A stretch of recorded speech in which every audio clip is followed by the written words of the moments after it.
श्री हरिवंश। राधे राधे महाराज जी। महाराज जी, जब से आप हमारे जीवन में आए हो, राधा नाम का इतना प्रभाव है कि मन में अपार आनंद रहने लगा है। महाराज जी, भक्ति मार्ग पर चलते पवित्रता का अर्थ समझना चाहता हूं कि पवित्रता का अर्थ ब्रह्मचर्य का पालन करना है क्या? नहीं, पवित्रता का अर्थ है शरीर पवित्र करना, वाणी पवित्र करना और मन पवित्र करना। शरीर पवित्र, जैसे आप शौचालय गए तो उतने ही वस्त्र पहन करके जाइए जितने धो सकते हो, नहीं तो आजकल तो बंद व्यवस्था है। आप शौच हुए, स्नान किए, अंगोछे से पोछा और फिर अपने कपड़े धारण कर लिए। अगर आप शौच वाले कपड़े पहने हैं तो आप अपवित्र हैं। पवित्रता का जितना निर्वाह करोगे उतना बढ़िया चिंतन चलता है।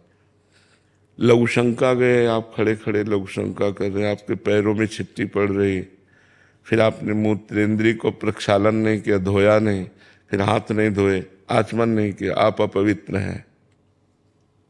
कुछ भोजन पाया, आचमन नहीं किया, अच्छे से कुल्ला नहीं किया, आपका मुख अपवित्र है। आपका मन गंदे विचार कर रहा है तो अपवित्र है।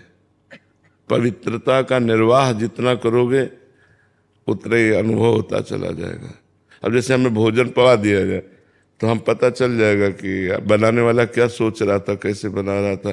पर हम वस्त्र पवित्र, सब पूरी पवित्रता का निर्वाह, तो तुरंत पता चल जाएगा।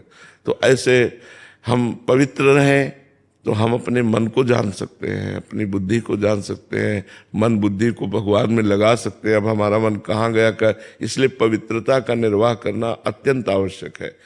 ब्रह्मचर्य यम नियम में आता है, संयम में। ब्रह्मचर्य और पवित्र करता है।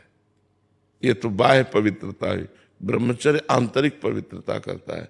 यदि हम गृहस्थ में भी हैं तो जितना खींच पावें, महीने, 2 महीने, 4 महीने ब्रह्मचर्य रहे, जितना अधिक से अधिक। ब्रह्मचर्य एक अमोघ शक्ति है जो आपको हर समय उत्साहित रखेगी, स्मृतिवान रखेगी, शरीर को स्वस्थ रखेगी, मन को स्वस्थ रखेगी, नेगेटिव विचारों को रौंद देगी, पॉजिटिव विचारों को उत्पन्न कर देगी।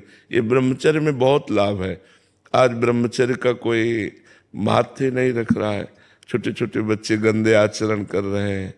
बड़ों की बात क्या है, बड़े तो इसी को सुख ही मान रहे हैं। शराब पीना, मांस खाना, बेविचार करना, यही लक्ष्य ही रह गया है।